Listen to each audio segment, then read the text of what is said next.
Here we go. Rich Behan, Matt Majinski here with you on Whole the Sports. We also have a special guest today. Madi Travisano was back after a very long layoff.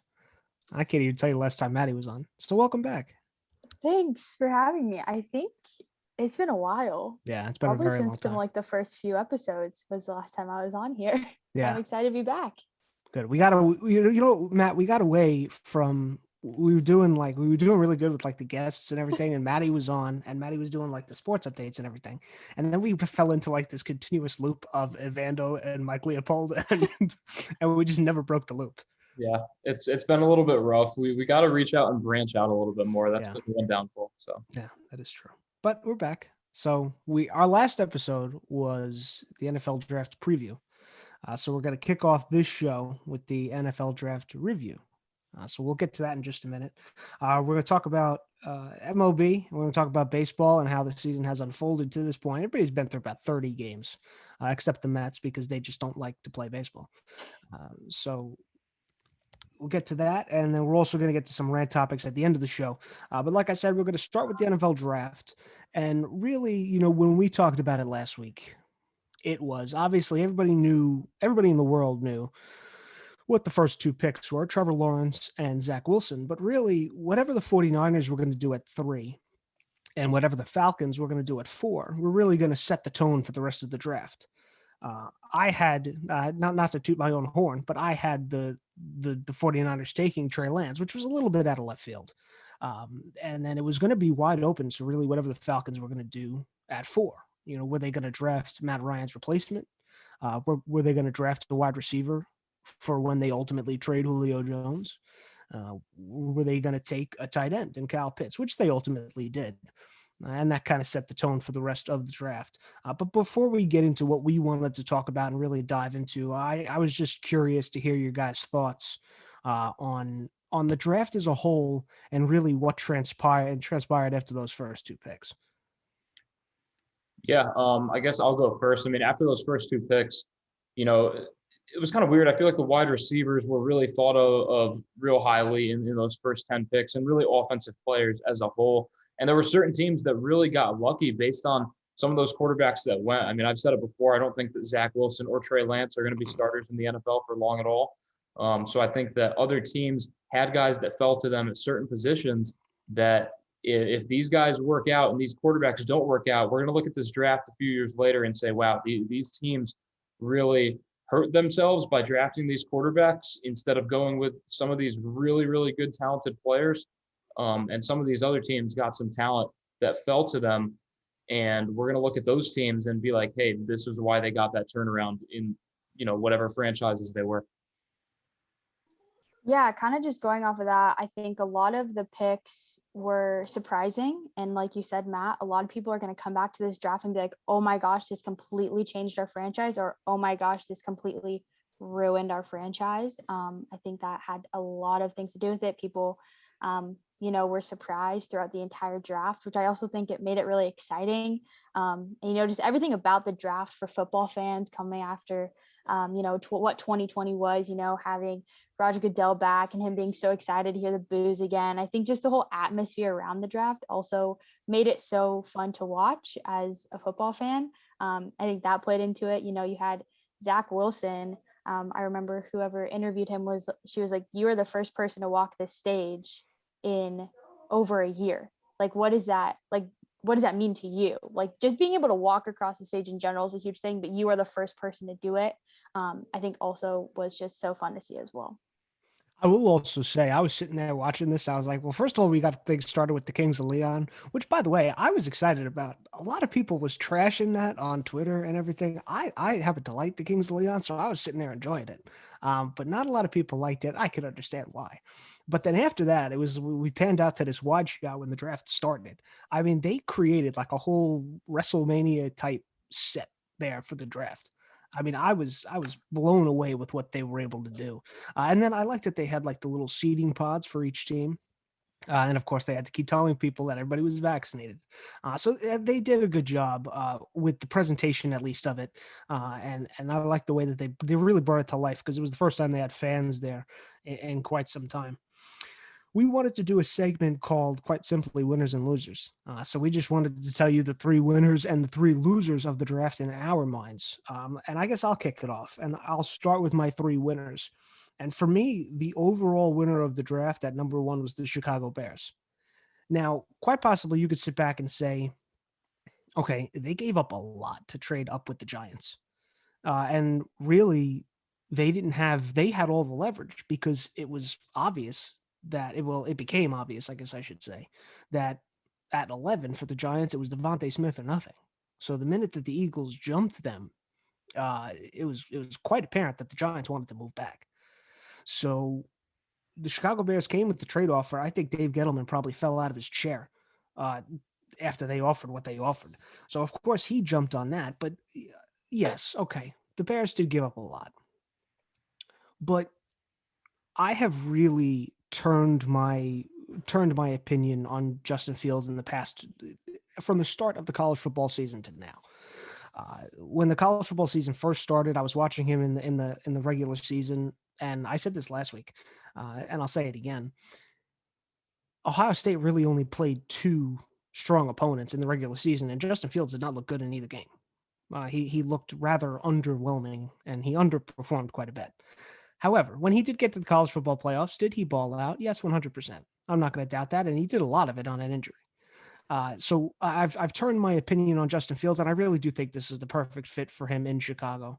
I don't think there could have been a better marriage other than Trey Lance to the 49ers, but, I digress. I would just like to, I have been a Justin Fields fan for so long, and everyone talking about this Justin Fields slander, I can't stand for it. I followed him when he was on QB1, the Netflix show. Yeah. Elite 11, he was on Elite 11 with Trevor Lawrence, and he was always number 2 to him. And so it was like, everyone is just talking about Trevor Lawrence. You're forgetting about this amazing quarterback who, arguably, if he wasn't in this quarterback draft class, I think he would have gone top 3. I say that and I stand by that.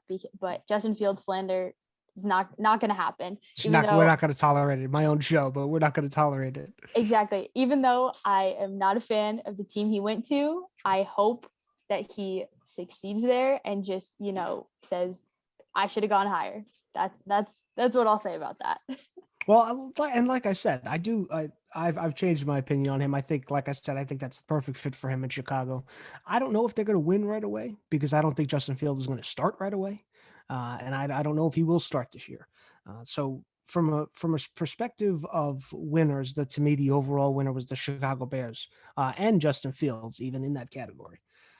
Number 2 to me is Mac Jones. And coming into this draft, I didn't like Mac Jones. I probably still don't like Mac Jones. But if there was any one position that Mac Jones would land in and I could see him succeeding, it's with Bill Belichick and the Patriots. When there were the rumors of the 49ers taking him at 3, I said, oh, no, this is not going to work. The kid's going to get killed. You're talking about a Shanahan system that is going to want to be able to move. They're going to want to be able to do a lot of things on offense. They're not going to be one-dimensional. Mac Jones is a very one-dimensional quarterback. He's a good thrower of the football, a semi-accurate thrower of the football. But other than that, he doesn't really bring anything. He's not going to move the pocket. He's not going to get out and make these athletic plays. That's just not who Mac Jones is. So Mac Jones to me is a winner because, 1, he didn't go to the 49ers. And 2, he wound up with the Patriots, possibly the best scenario he could have found himself in. And number 3 is Jeremiah Owusu-Koramoah. And you're going to say to me, that doesn't make any sense because the man fell to the second day. Yes, he did. But he fell to quite possibly one of the most perfect teams he could have fallen into, which is the Cleveland Browns. And I do feel bad for him because apparently in his physical, a heart issue came up. And you watch some interviews with him, you read some interviews with him, and he says, I never knew I had a heart issue before this draft. It never came up with Notre Dame, and he was a tremendous player. There were a lot of draft boards that had him as the number 1 linebacker on the board in front of Micah Parsons. And this is a guy who fell into the second day. So really a winner for me is both the Cleveland Browns and Jeremiah Owusu-Koramoah. I think what we'll do is we'll do all of our winners and then we'll do all of our losers. So I'm going to throw it to Matt now for him to do his winners. Thanks, Rich. And I do want to say, I mean, I kind of like how you highlighted some players there. I kept it quite chalk with just 3 teams, but I'll highlight the Detroit Lions first, and really because Penei Sewell falling to 7th. I mean, this was a guy that had 3rd to maybe top 3, top 5 draft value coming into the draft. I know there was one analyst that said he was maybe the only surefire Hall of Famer in this draft class. And he's going to go there and protect Jared Goff, the new addition to Detroit. And just the fact that the Lions, they didn't need a quarterback, and they went and got that offensive lineman, that real good offensive lineman from Oregon that's going to really help them in the future. And then in other rounds, they make some other good picks. Amon St. Brown, people noted him one of the steals in the later rounds of the draft, a wide receiver that could have gone in round 3 or 4. He's headed to Detroit. I believe it was round 5. Correct me if I'm wrong. And then my guy from the Q, Sifi Melifonwu, rated the best press corner in the draft by Louis Riddick. So he goes to Detroit with that seemingly one of the best draft classes, I think, from top to bottom, which is kind of weird to say because Detroit normally doesn't have a lot of good things happening to them on the football field. But if you look at this draft class from both sides of the ball, offense and defense, they picked some real good players, and a lot of these guys could be starters for a couple of years to come. I'm going to go with the Cleveland Browns, but their first-round pick in Greg Newsome, to me, he could be the top corner in this draft if he stays healthy. I know that some of these corners and so in this draft had some health problems, so I just don't want to see him be a guy that gets pushed down because of any health problems. I don't believe he had much in college, but it's just some weird trend that I've noticed with a lot of these secondary players in this draft class that haven't been able to stay healthy. Greg Newsome, if he does, again, I think he could be the top corner in this draft and goes to a Cleveland Browns team that really needs some defensive secondary players to help them out. They could be a contender to make the playoffs again this year if Greg Newsome helps them out in that position. And then I'm going to end with the Jaguars because pairing Trevor Lawrence and Travis Etienne, I think, is a real smart move because you look at Trevor Lawrence, the surefire number 1 pick in this draft class.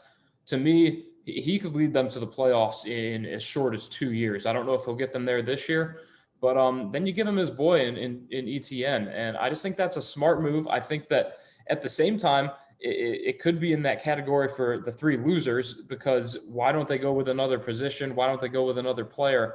But you know what? It was working out at Clemson, so why not and try and make it work out in the NFL as well? Maddie, Sorry about that.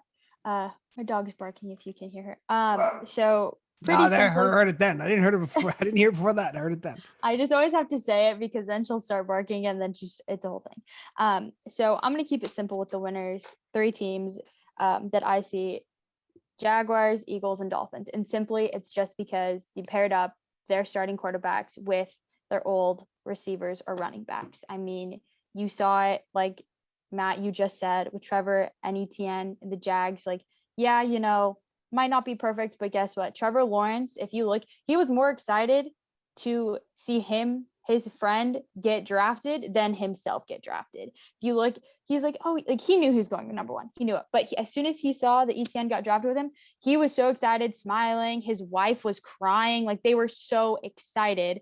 And then you have Devonta Smith and Jalen Hurts back together. And then you have Jalen Waddle and Tua. I mean, just right there. And that was just in the first round. They put those teams were smart. They knew, hey, these are starting quarterbacks. These are guys. If we want to give them a weapon, let's give them weapons that they've not only worked with before, but have been so successful with before.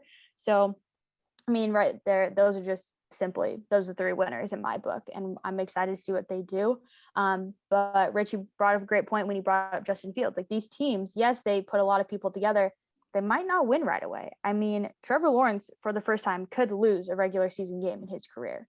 And that is a very high possibility, which, sad to see. But again, this always happens at the draft. You pick this great kid out of college and you expect him to turn around the franchise, but that's just not how it works. And so I'm excited to see these 3 duos together and see what they can do on a bigger stage. So, yeah. We will move to the losers now. And this is kind of my first loser is going to contradict with what I said last week. However, looking back, I had some time to sleep on it since last week. And I am very scared for the health of Joe Burrow. So that is my first loser. I was the one who wanted Jamar Chase to go to the Bengals because the connection between Burrow and Chase at LSU, 20 touchdowns in a season, I love it. Great storylines. But I am very scared that Joe Burrow is going to lose a leg. Like this is going to be bad.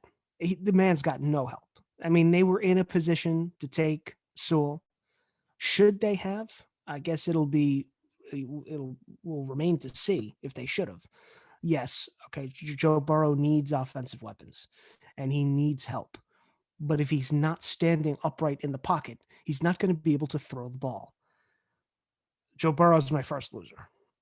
My second loser is the Dallas Cowboys.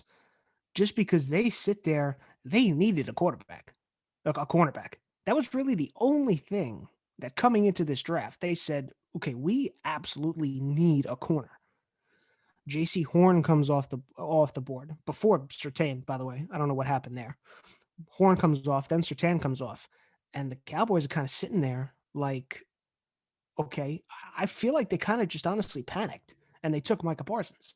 I'm not saying Micah Parsons is not a good player, but the Cowboys already have Jalen Smith and they have Leighton Vander Esch, who, if he can stay healthy, those are two tremendous backers. So really, I don't know where Micah Parsons fits in this scenario. They should have traded back they traded back, but I think they should have traded back even further because really, I don't know what else they needed. If they traded back like the Giants did, they could have gotten tremendous value for that pick, and they could have stacked picks for a much more valuable draft next year, like the Giants did. I just think that the Cowboys, they would have been better. They would have been better off trading back, and I think it would have helped them more in the future. My number 3 loser is the Oakland Raiders. Hello. The Las Vegas Raiders. I am at a loss as to how Mike Mayock, all these past years, could sit on my television and accurately predict who is going to be picked in what scenario and expertly break down these prospects. But the minute he gets into an NFL draft room, he has no clue what he's doing. The Raiders picked Alex Leatherwood with their first pick. He was rated number 62 on Daniel Jeremiah's draft board, and the Raiders took him at number 17. What are you doing? I am at a loss as to what Mike Mayock is doing. John Gruden is a good coach. Derek Carr is an adequate quarterback. You can win with Derek Carr. I don't think he's going to take you far, but he's not going to hold you back. The Raiders are a team that is built to win now. I just feel like Mike Mayock is like, he's trying to outkick the coverage. He's trying to outsmart himself.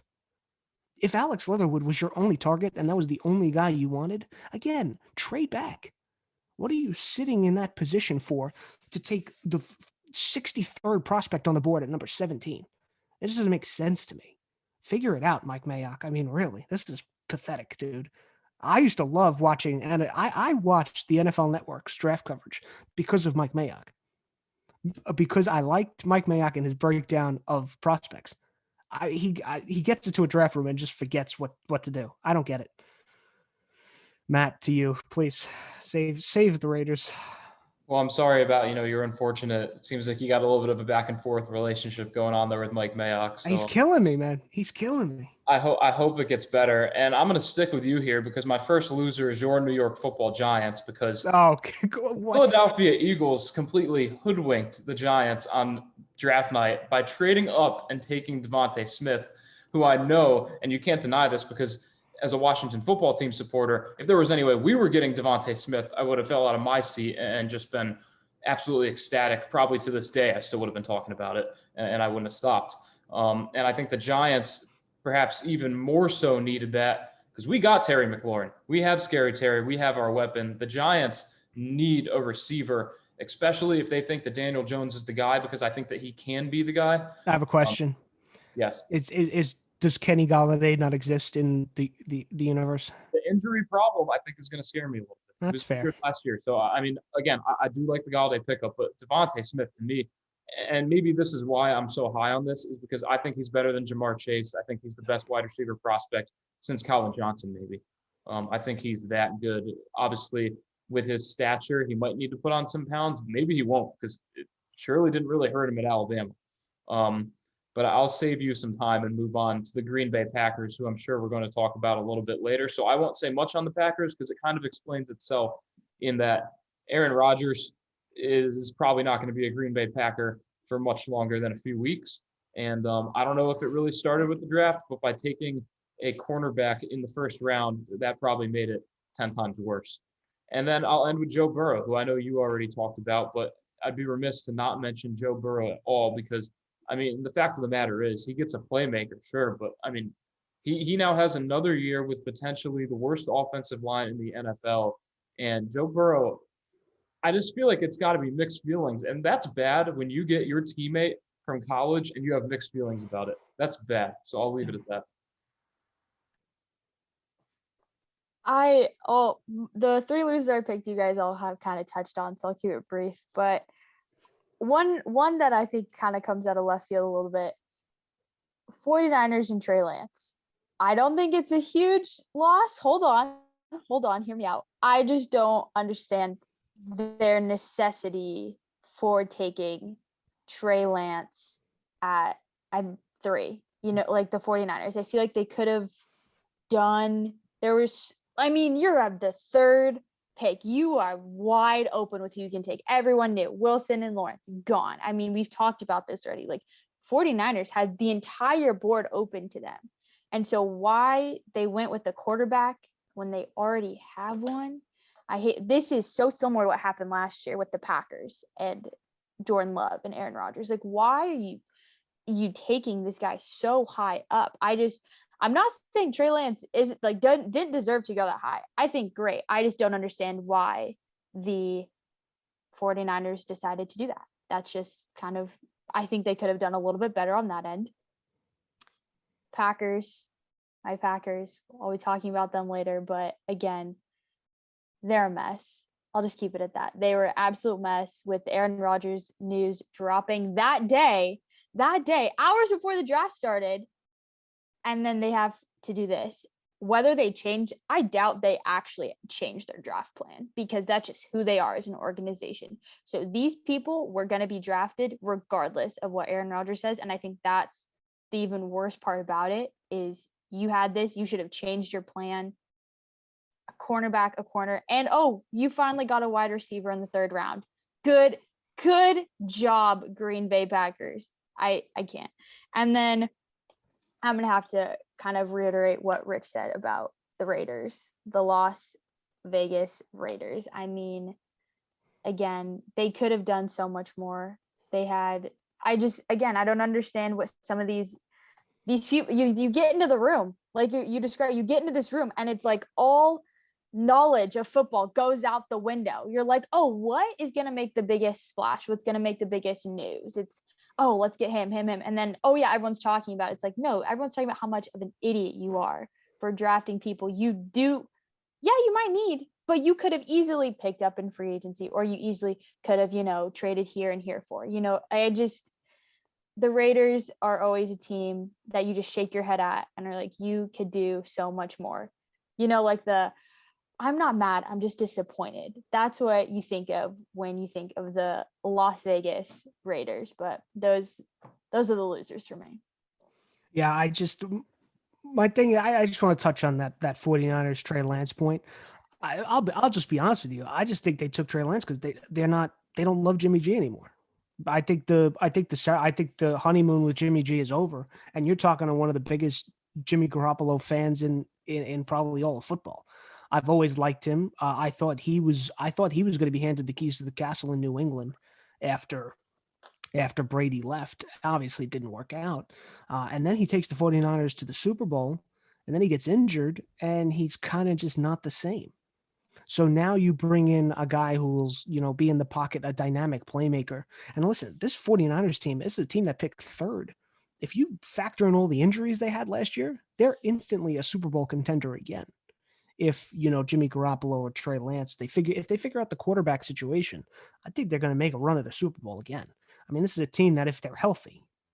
But I think that's the thing you also have to bring up is if they figure it out. The 49ers seem to never be able to figure it out ever. When they're in that, they will. And when they do, it's amazing. You have like Colin Kaepernick took them to the Super Bowl. Jimmy G took them there.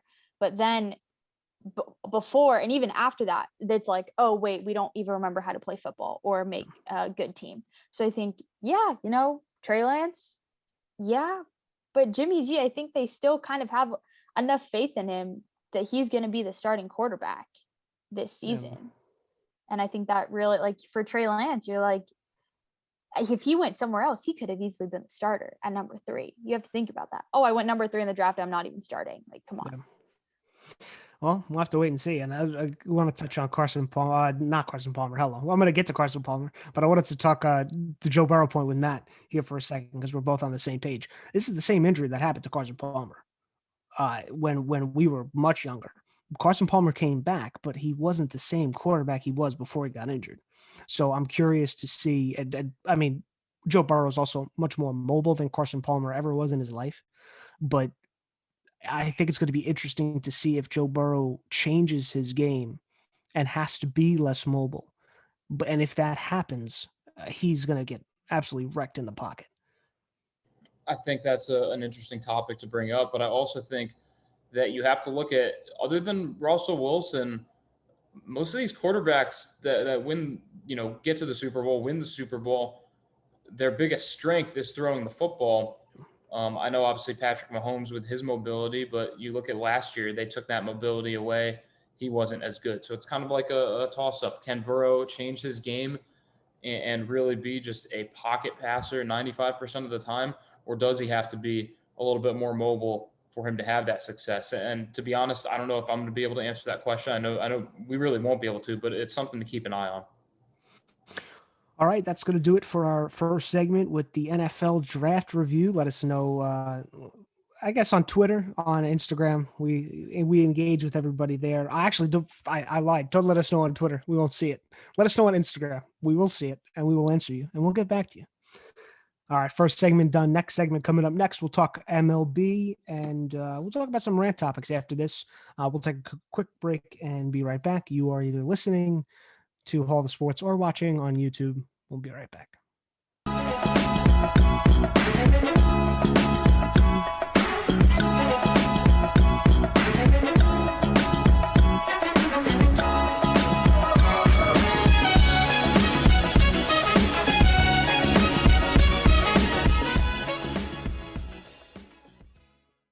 I often say it's the most memorable time of the year. It's the most important time of the year because baseball is back. It's the most wonderful time of the year is what I was trying to say. I forgot the Christmas song and I was going to say, oh no, the most wonderful time of the year for me is the summer because it's baseball. And then I totally whiffed on the song, but that's all right. I digress. We are going to talk some Major League Baseball. Now this is the first time we're going to do this year. So this is quite exciting. We did last year. We did a preview show with our award winners and everything. Honestly, I never went back and compared to who won or lost that. So we might have to do that and we'll let you know. We'll let you know next time. But yeah, we're going to break down, go into Major League Baseball right now. We're about, like I said before, 30 games into the season. And right now, I think there's a lot of division leaders that are raising some eyebrows. And I think what we're going to do is I want to start in the American League East to where we find the Boston Red Sox in first place at 18-13. The Yankees follow them at 16-14, 17-15, or the Blue Jays. Toronto sitting at 15-14, and the Orioles at 15-16. So it's a lot closer than I think a lot of people would have expected at this point. But the big thing to me is the Boston Red Sox in first place. This is a team that coming into the year, I didn't have high hopes for at all. I know Alex Verdugo was going to make a difference, but this is a team that lost Jackie Bradley Jr. This is a team without Chris Sale. The pitching concerns were always there. They were bad last year. I mean, the Red Sox could barely throw the ball last year. And then they come in this year and they start to figure everything out. And now they sit atop the AL East about a month into the season, which is interesting to me because I would have never thought. And again, it's a long season, so we'll see what happens. The other team I just wanted to touch on briefly is the Toronto Blue Jays, because I thought this was going to be a team that was going to be near the top of the division, but George Springer just can't get on the field. And even when he does get on the field, he comes back for a game, hits a home run, and now he's back on the IL. So the Blue Jays are in kind of a weird spot right now in the American League East. I'll leave the Yankees for somebody else to touch on, but those are the two teams early in the season to me that are a bit shocking. Yeah, I'll take over real quick then, and then I'll toss over to Maddie because this is definitely not my time to shine. We all know that baseball is probably about 7th or 8th on the ladder of sports. But I will touch on the Yankees for a little bit because they are finally getting hot and finally becoming the team that a lot of people thought they would be coming into this year. 7-3 in the last 10 games, a couple straight wins over Houston, namely, and really this Yankees team. I mean, you look at what Aroldis Chapman is doing. I mean, it's been phenomenal, the amount of strikeouts that he's had. I don't know the stat off the top of my head, but I saw it the other day, and I was just blown away by what he's been able to do. But it's going to have to be really the offense that gets going because that pitching has been fantastic all season long. You look at just 102 runs allowed. That's phenomenal, but only 123 runs scored. That hitting has got to be better. And I'll also touch on the Blue Jays again real quick, just from the standpoint of I want to see how interesting it's going to be when we look at this Toronto team that's set to move from Florida to Buffalo pretty soon, just because, it's closer to home. It's the weather they're used to playing at home. And I just wonder if that's going to have an effect on how Toronto is able to play for the rest of the season. Because let's be honest, Florida and Toronto are not close at all. I don't know why they put them there. To begin with, it's too bad they couldn't have come up with something better while Buffalo was trying to make their field a little bit more ready for Major League Baseball standards. But that'll be just something interesting to see how, if they do change at all the way that they play. I think I'll just have to go back to the Red Sox really quick because my boy Enrique Hernandez on the Red Sox now. I've always been a fan of him during his time on the Dodgers, and I was so sad to see him go. But everyone's like, why would you say you guys got like Mookie and all these things? I was like, no, but Kike was just meant more to the organization as a whole. And I think he is he's lighting it up for the Red Sox right now. He's starting in center field, which, on the Dodgers, he wasn't starting. He's starter there. And their lineup is consistently hitting well for them, getting on base, doing what they need. I think the thing about the Red Sox is we always expect them to, are like having these huge wins, huge games, because that's, the history of the Red Sox. But then you have, they're just being consistent right now, which is weird for the Red Sox. They've never, they don't usually play like this. And I think that's what a lot of the top teams, as we'll see throughout, like the division leaders, are just playing consistent baseball more than they've ever been before. Don't know why, but that's what this season is about right now. Teams are just kind of within the first 30. It's like they figured it out already. Usually they don't figure it out so after the All-Star break, but I think the Red Sox have just figured it out right now. And so we'll see how that goes. I hope that they, decide to stop playing and just, decide to just, be what we all hope they were going to be. We should preface this by saying, actually, I forgot to say this before. These are obviously the records and the standings before we're recording this on Thursday afternoon. So this is obviously before all the games on Thursday.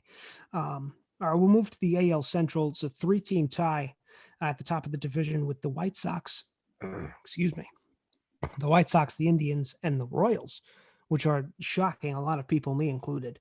And then it's the Twins in 4th place. That to me is the biggest story in this division so far. If you would have told me that Byron Buxton would have the start to the season he has, and the Twins are still going to be in 4th place, I would have told you you're crazy and you need to stop taking those meds you're on. This is bad. The Twins are in trouble. They need pitching. They need to address it sooner rather than later. I don't know if this is a team that can wait for the deadline. They're going to have to bring in some pitching, either starting or in the bullpen. They need it, and they need it now.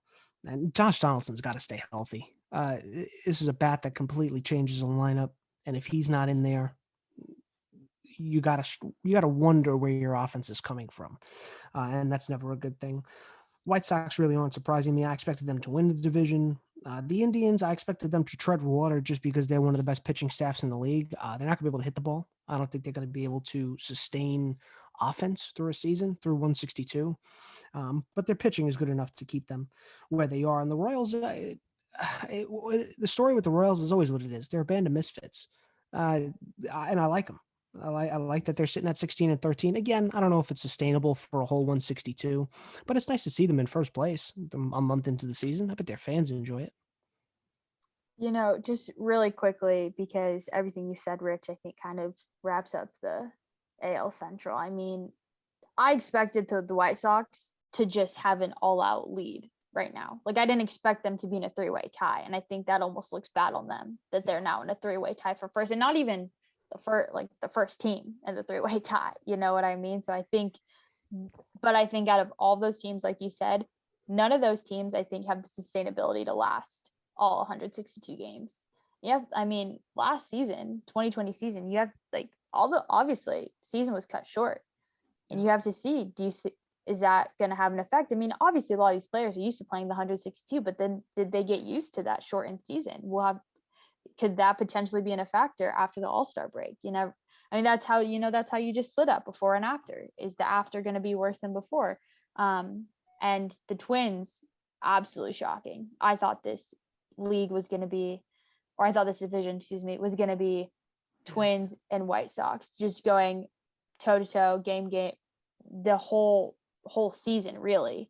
And so this one is bit more surprising, but I think when it shakes out, it's going to be what everyone has expected it to be. White Sox probably going to be winning this division.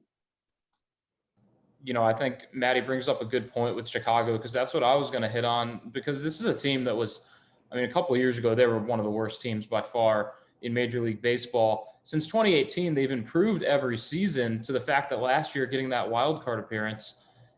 And now it seems like they've kind of hit a plateau, which is a little bit weird, because you've got Michael Kopech back and healthy. I know he's been in a little bit of a relief role, but he's actually pitched quite decent. And then you find Yerman Mercedes out of nowhere. I'm definitely butchering that name. No, you actually got it right. Okay, there we go. And they get him out of nowhere, and he's been like the star of at least the AL for how well he's played. And I'm just like, okay, you kind of get those two pluses with these question marks, and how are you still only 16-13? I'm just kind of waiting to see, because it seems like this team has the talent on paper to be able to string together 4 or 5 wins in a row multiple times during the season, and they've really yet to do that. They've kind of gone back between winning 2, losing 1, winning a game, losing 2, getting 3 in a row. And it's like, when are you going to actually become the team that you look like on paper and string together even 5, 6, 7 straight wins, because they look like they should be able to. A plus 36 run differential for the White Sox, and they're only 3 games over 500. I think they'll figure it out sooner rather than later. We'll move to the AL West. Oakland sits in first at 19-13 after losing 6 straight to start the season. Not surprised there, even though the play of Matt Chapman has decreased just because of an injury. He's not going to hit for as much power. It's kind of like what Christian Yelich is going through in Milwaukee. We'll get to that in a little bit. But the Oakland has enough around Chapman. You have Matt Olson. They have enough to sustain themselves, and their pitching is very good too. The Mariners in second place at 17-15. I don't think a lot of people had that coming into the season, or if you did, you had them as a dark horse. And it's a young team that is playing up to expectations, and we'll see if they sustain it. The Astros at 15-15. They're a much different team without George Springer. The lineup is not as deep. And when the lineup is not as deep, there are ways around it. And of course, they lost Justin Verlander for the season. I don't really expect the Astros to win the division.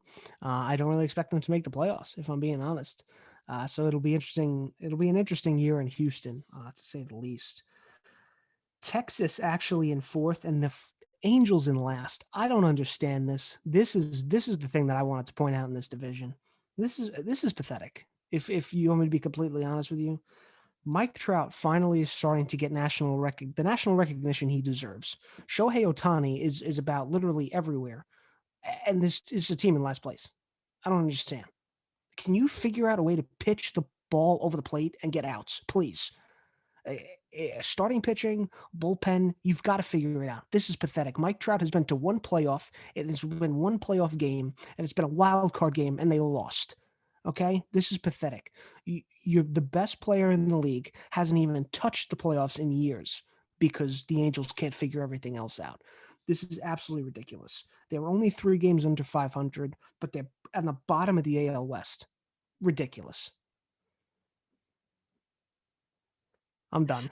I just can't help but laugh because in this division are the 2 teams that I dislike the most in all of baseball, which is crazy to say. Actually, no, they're in the top 5, but they're pretty high up there. I mean, the Astros, I'm happy that they're losing. I hope that they lose every single game for the rest of the season. I don't think you're alone. I don't even good. They lost Verlander. Thank goodness. George Springer, goodbye. I don't care. I hope that the only person still left on the Houston Astros is Altuve, and he just loses every single game. That's just what I have to say about that. The fact that they're 15-15 is still shocking to me, though, going into some actual analysis. I think actually, obviously 15-15, dead middle. I think they are probably going to stay in that spot for the rest of the season, regardless of what happens. I don't think they have anything too exciting happening in any position for them to make a huge change. And I think, they're still the most hated team in baseball right now. And I don't think that helps with morale and, good. I hope that, they really pay for what they've done because, the MLB won't do it. So, but I think even looking at the A's, going back to the A's depth chart really quick, you have just so many people on 10-day, 60-day. It's kind of crazy that they are still 19-13 with their injured list right now and how many people they have on it, and their top players are on it as well. And then the A's, again,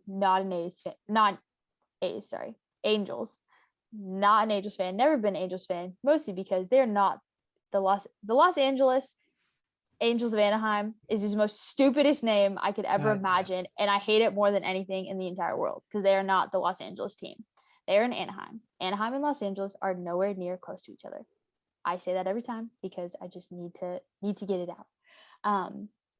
But yeah, Mike Trout, great guy, stand-up dude, great baseball player.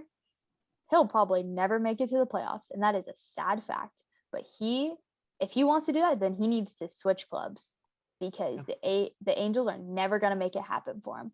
They have always said, we're building a team around Mike Trout. We're building a team around Mike Trout. Well, really, where's the team? Where is it? Is everyone else just blind and we can't see it? Where'd they go? I think. But I also think he's always said he's a franchise player and he'll stick with the Angels. So you have to argue, well, he's playing well. He'll go down and one of the best baseball players ever. So do you think winning that World Series is important to him, or is it just sticking with the franchise, which really sucks for him? But I don't think that they even have enough to turn it around this season. This season, they might just need to throw it in, which, I mean, it seems like they do every year. But again, even looking at their depth chart, it doesn't seem like they'll be able to figure it out anytime soon, ever. So we'll see what happens with that.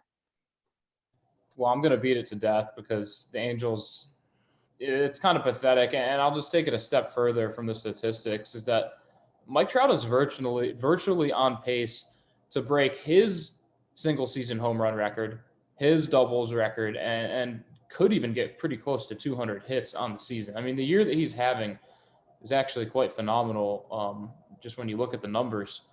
So I just don't get how this Angels team is struggling this much. I mean, I don't know. It seems like it's a division that the Angels should be able to at least compete with. And I know they're only 4.5 games out, so maybe that's the thing that we need to hear, because it still could happen. It's just the pitching's not there. And if Mike Trout and Shohei Ohtani are playing as well as they are, there's really no excuse, but it's where we're at anyways.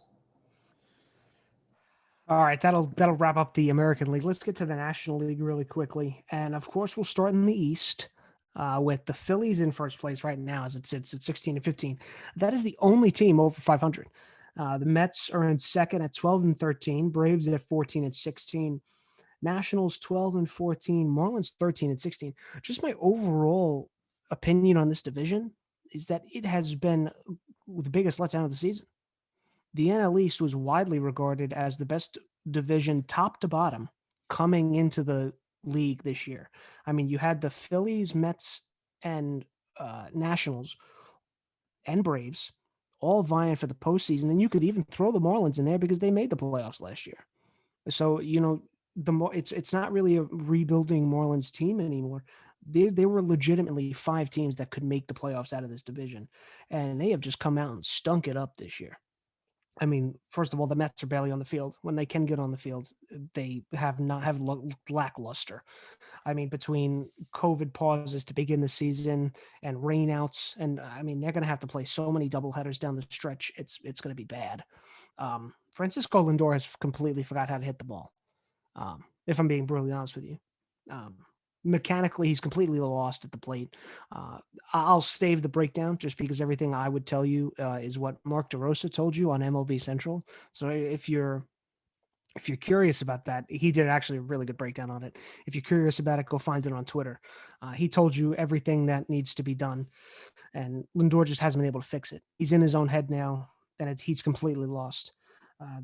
I don't know how this division is going to shake out because the Braves are having a terrible time pitching. The Nationals don't have enough firepower on offense, really. They tried to bring in Josh Bell and Schwarber to help, but it's not really doing anything that good so far. And the Phillies really, I don't know. The Phillies just seem middle of the road to me. I don't know who's going to pull away in this division. I really don't. But whoever does, I mean, you were talking about maybe 2, possibly 3 teams coming out of this division to make the playoffs. I don't think that's going to be the case anymore. I think you'll just have the division winner, and that's it.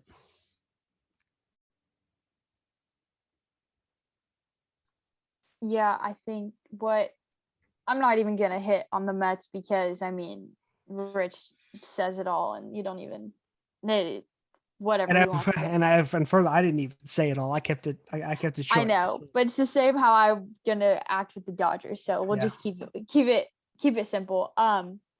But I think hitting on the Braves really quick. This was a team who gave the Dodgers a run for their money in the National League Championship Series last year, literally just a few months ago, more than a few months ago, but kind of in the scheme of baseball. So I think the fact that they're 14-16 right now to start the season, the first 30 games, is shocking. Like you said, their pitching from what it was to what it is now is crazy. They were able to stop almost the entire Dodgers lineup, which in 2021, not that bad. 2020, that's a little bit shocking to me. And then now here they are, I just said shocking again, so shocking. And then you have the Nationals not the Nationals, excuse me, Bryce Harper. I was thinking Nationals, Phillies now. It still throws me every time on the day-to-day, after getting hit in the face with that fastball, which I'm sorry. I don't know if you watched the video. I watched it at least 15 times. I cannot comprehend how he was able to put his hand up and block it the way, like the reflexes. So, going on a tangent, the reflexes that he was able to put his hand up, move, and he still got, like, I can't even imagine if he got hit in the face full force, what that would have done for him long term. And I think that's crazy to think about Bryce Harper like that. The fact that he's still the day-to-day is kind of big for the Phillies right now. And again, they're still 16-15, excuse me, with him on the day-to-day, which is, I think, sorry to say it, Rich, all of the other teams in this division, I don't see them turning it around before the break. I think the Phillies, if they are just keeping it consistent where they're at, and like I said before, consistent baseball is what seems to be winning right now. And it wins before, but people don't always do that. Phillies stay healthy. I think they could easily win this division, hands down. I just kind of look at the Braves as the team that I've been the most surprised at throughout this season. Ozzy Albies, it seemed like it took him about 20 games to finally get a hit.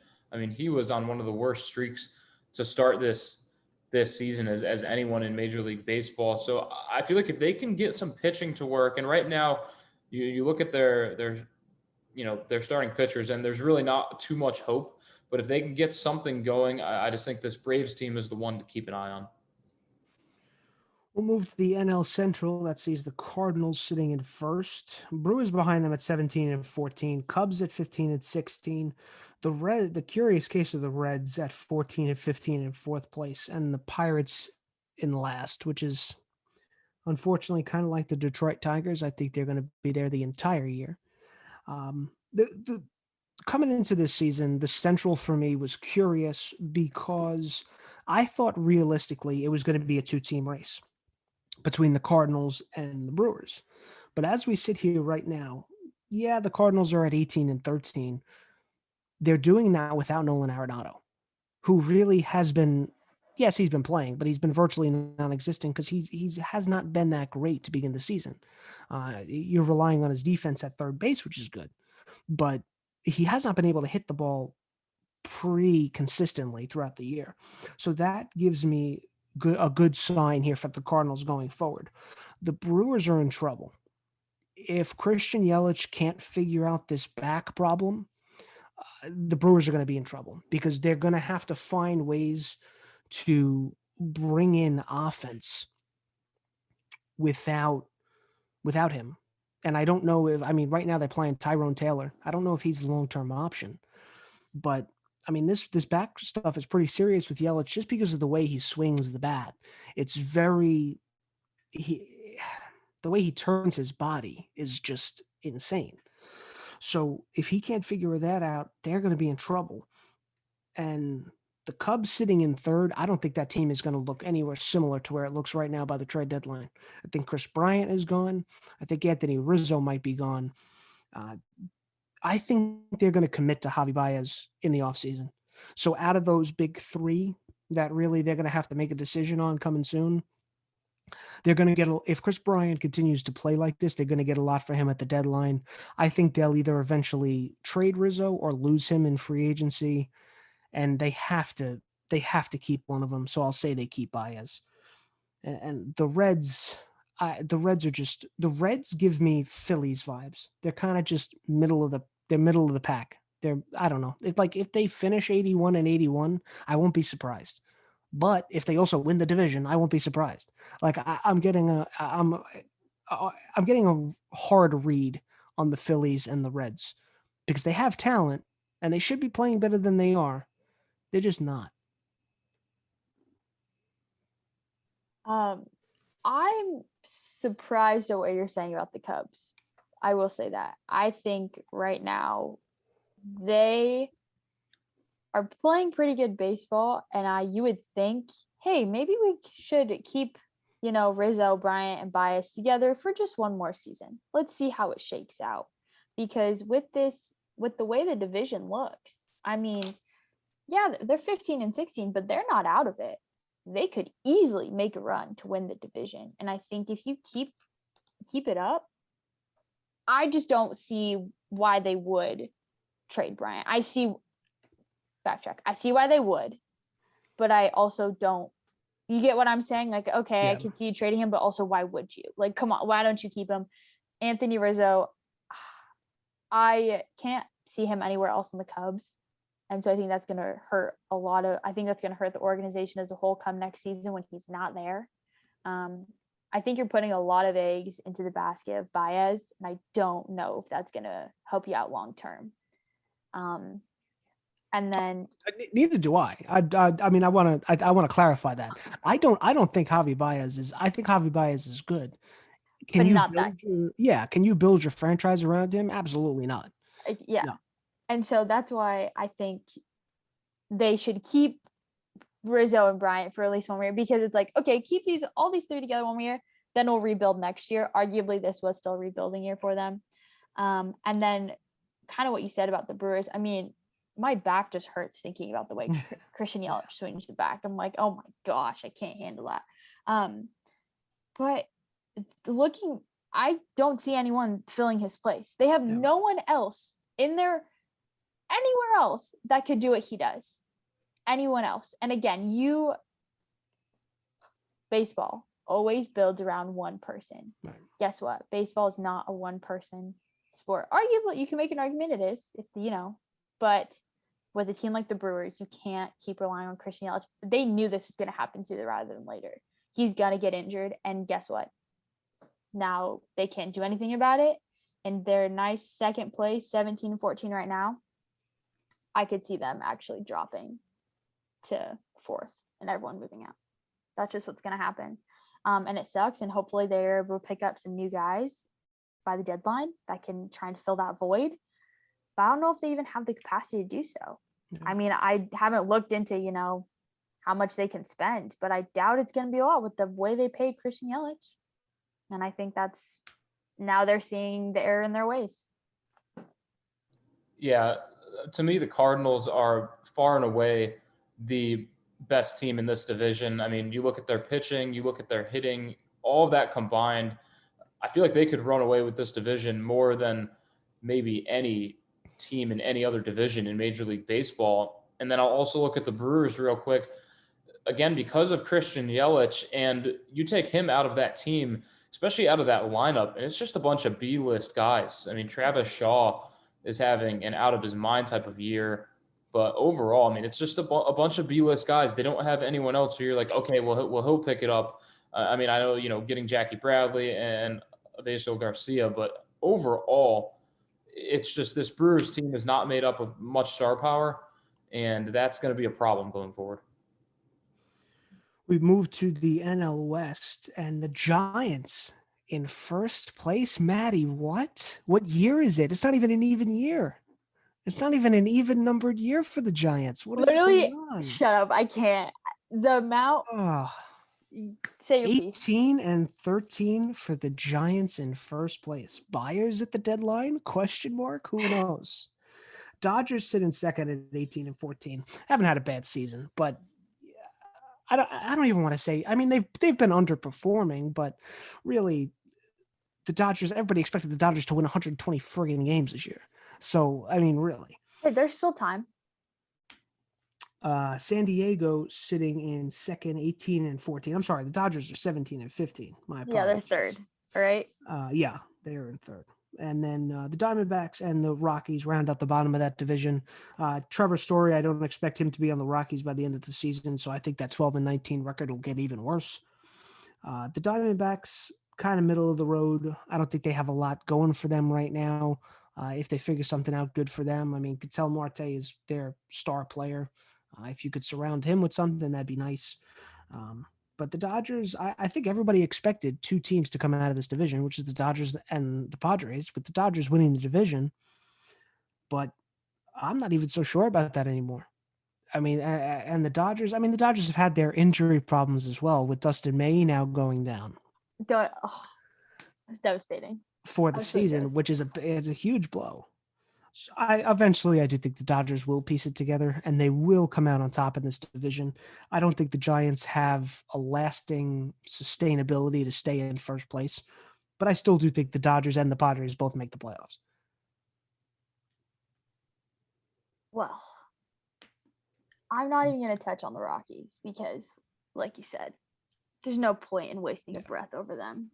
I would also just like to say, I have to be the only person in the world that I did not realize the Padres are going to be this good this season. I think they've always been a throwaway team. They've always been a throwaway team in my mind. That is fair. Always. When you grow up in Southern California, obviously like I have, you're a Dodgers fan. Why would you be a Padres fan when you can be a Dodgers fan, even if you're from San Diego? Why would you, So in my head, it's always been a logical solution. Padres are just kind of there. They're just in the division. They're hanging out. Manny Machado went there, didn't do anything for them. And I was like, haha, loser. Don't need you. And then it's exciting to see, though, the Padres and the Dodgers, that we've almost had 2 World Series-esque series with them already, and within 2 weeks of each other. Padres and Dodgers played each other, and it's not going to be the last time. And I just think, like you said, I'm going all over the place, but the Giants don't have the sustainability to last. It's going to end up being the Padres and the Dodgers. Both teams are going to make the playoffs. Who ends up going to the World Series for the National League? Probably one of those 2 teams. I'll just say it right now. That's how that's going to work out. But the Dodgers are a little unhealthy right now. You got Cody Bellinger still on the 10-day. I could see that also extending, because with the way we're going right now on this huge losing streak, I could see, Robert saying, hey, let's keep Cody down for a little longer, make sure he's totally healthy, right? Bring him back a little bit before the break, get him playing again, do the All-Star break, where sadly I don't know if he'll be in that this year just because he has taken so much time off. And then after, be the Bellinger that everyone knows. Dodgers always have pitching problems. Dustin May, who was I guess he was our 4th when looking at it, but I mean, they had a great rotation going with Dustin May in it, and that's gone. And so you were saying NL East, everyone thought was going to be this huge thing. I could argue they thought it was going to be NL East and NL West were going to battle it out. And I think right now they have shocked everyone. Yeah.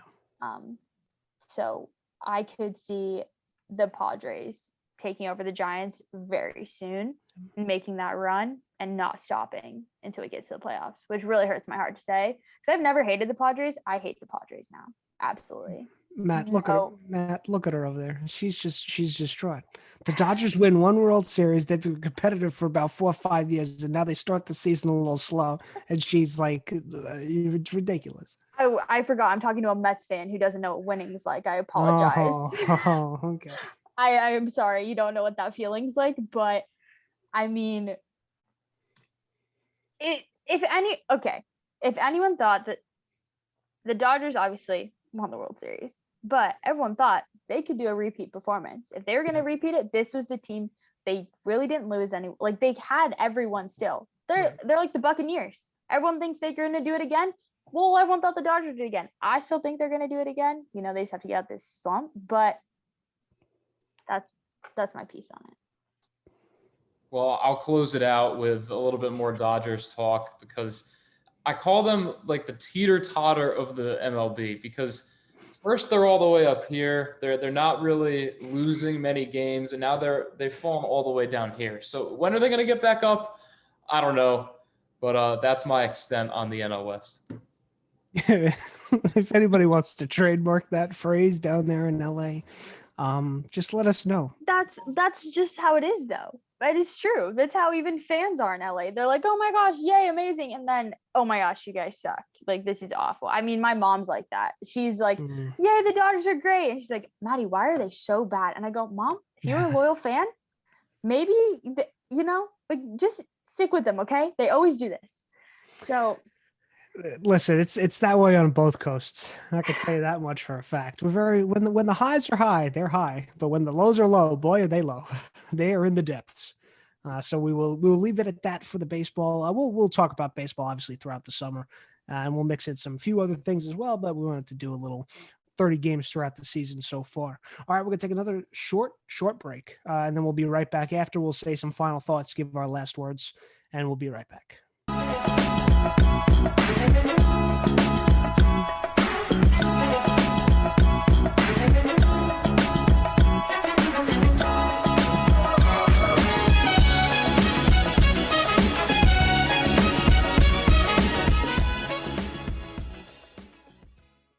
Final thoughts here on Hall of the Sports. I'm going to go last just because I have to do a good job of collecting my thoughts here on the NHL and the Rangers so I don't mince my words. So I'm going to turn it over to either Maddie or Matt to go first, or whoever wants to do that. You could just take the reins for our last words here. I guess I'm going first. I guess so. My final words are going back to football with the whole Aaron Rodgers debacle. It was draft day 2021, and everyone was talking about Trevor Lawrence, Zach Wilson, Justin Fields. That's all everyone was talking about. No one thought that more news could top the NFL draft. And then, get that ESPN notification from Adam Schefter. Aaron Rodgers doesn't want to stay. Well, as a Packers fan, that wasn't surprising. Reading more on the story. It's legit. Adam Schefter tweeting about it more. Again, the fact that it was just this story was on draft day and it completely took like everyone. This is something people, analysts, everyone prepares for weeks, and they're like, we just got thrown the biggest curveball in all of sports. Aaron Rodgers wants to leave the Packers. Well, guess what? This isn't news. This is just the most legitimate claim of the entire, however he wants to leave. He hates the GM. I hate the GM. Everyone hates the GM. And I don't know if you saw, he called the GM Jerry Krause yesterday. I thought that was absolutely hilarious and an accurate statement. They have always failed Aaron Rodgers in bringing him weapons. Do they protect him? Sure. They are great job. His O-line, everyone protects him. But he doesn't have anyone to throw to, doesn't have anyone to pass the ball. Like literally no one. He'll have one or two guys. And I'm not saying Devontae Adams, Aaron Jones weren't great last season. That's not what I'm saying at all. You need more weapons. That's what you need. And you waited till the third round to draft someone. In last year's draft, you traded up for Jordan Love. Are you joking? I'm still not over that. I apologize. I would also, when the news came out about Aaron Rodgers, Rich knows this because I was in tears. I had a 30-minute breakdown. I was sobbing. Can confirm. Sobbing. And that might be dramatic, but I just started realizing, oh my gosh, we're not going to be the number one team in the NFC North anymore. Oh my gosh, he's going to leave. He's going to go somewhere else. He's going to retire. And I started just one thing after another. But I will say, I don't know if I want him to retire. I have mixed feelings about it because he has always said he's wanted to be a franchise quarterback, and he has been for the Packers. So I'm like, hope he stays. Also hope he just kind of retires with the team. I think that would be a little bit poetic on his part. If I do see him going to a new team, I see him going to the black and silver. New York Football Giants. Yeah. I see him going to the Las Vegas Raiders. I can see them putting all of their eggs in that basket and it working out. And I see the Packers going for it because so I think that's an option. The retirement, the Raiders. And I think the third option is that he stays, which I don't think he wants to. But with the way that the Packers are owned, like by Green Bay, because they could easily get a new general manager. Because Aaron Rodgers said, if you get him out, I'll stay. And so with the way that the Packers fans are so loyal to him, I could see them voting out the GM, bringing in someone new, and keeping Aaron Rodgers, which all of these are like, that is a long shot. But with the way that Aaron Rodgers says, we'll see what happens. But it is a little bit heartbreaking. I will never not wear my green and gold Rodgers jersey, but I hope he just breaks my heart. It really does. I just can't. Both my teams right now. This has been a very somber moment for you here at the end of this episode. First the Dodgers, now Aaron Rodgers. I know. When you were talking about, pick something to talk about, I was like, who do I talk about? Freaking Aaron Rodgers, or talk about the stupid Dodgers who are losing like there's no tomorrow? I just can't win. I'm just in a bad spot with teams. But that's the other thing though. When both Packers and the Dodgers, when they win, they both win. When they lose, they both lose. That's just how it goes. So again, I hope he figures it out. because I'm going to be sad regardless.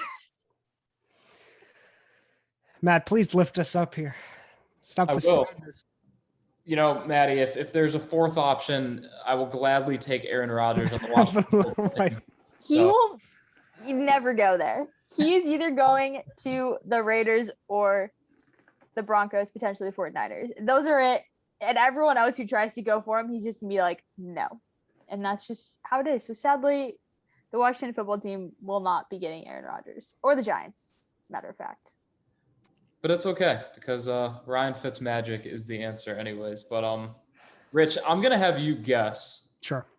what you think I'm going to talk about, because I have two short ones, and you really only have about three options of things that I'm really passionate about. So what do you think the two of them are? I was going to say it's going to be something to do with Syracuse. Yes. And I just saw your tweet, so I'm going to assume it's something about Quincy Guerrier. It might be. I guess I'll open up with that one then. There's a problem going on with the Syracuse basketball program that I don't really know is going to be fixed. Both programs, actually. I'm going to start with the women's team, because 12 transfers this season is absolutely ridiculous. And that includes the ACC Freshman of the Year, who I believe she goes to South Carolina. It includes Emily Angsler, a double-digit scorer who stays in the ACC with Louisville. So it's a problem that I don't know how they're going to fix it. I know they have a top 5 recruiting class coming in next year, so that's going to be big. But it's not good when you're losing virtually the entire team to the transfer portal. I don't know what it is. There's been no reports, but that's just not good.